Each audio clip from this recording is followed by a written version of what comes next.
ఇస్తుందో అప్పుడు ప్రజలలో ఆత్మీయత నశిస్తుంది అగ్రజ. కేవలం తమ సుఖం కోసమే జీవిస్తుంటారు.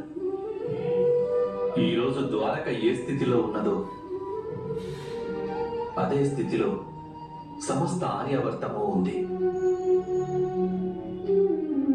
తల్లి వేరుకు దూరమైన వృక్ష శాఖలు ఎండి కట్టెలుగా ఎలాగైతే మారతాయో సరిగ్గా ఇదే విధంగా ఈ సమయంలో ధర్మం నిర్జీవం అయిపోయింది. ధర్మానికి ప్రాణ ప్రతిష్ఠ చేయవలసిన సమయం ఆసన్నమైంది అగ్రజ. సమాజానికి మళ్లీ ఒక మారు ధర్మాన్ని పరిచయం చేయవలసి ఉంది.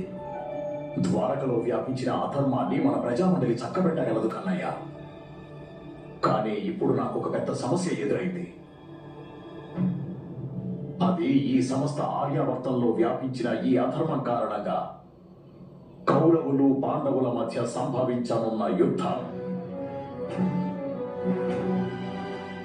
యుద్ధం అవశ్యం జరుగుతుంది అగ్రజ. సమాజంలో ఎప్పుడైతే కరుణ నశిస్తుందో అప్పుడు సమాజమే స్వయంగా ఇలాంటి యుద్ధ పరిస్థితుల్ని ఏర్పరచుకుంటుంది. కౌరవులు కాని పాండవులు కాని నిమిత్త మాత్రులు. నదికి తటం ఉంటుంది కానీ ఉప్పెనకు ఎటువంటి తటము ఉండదు.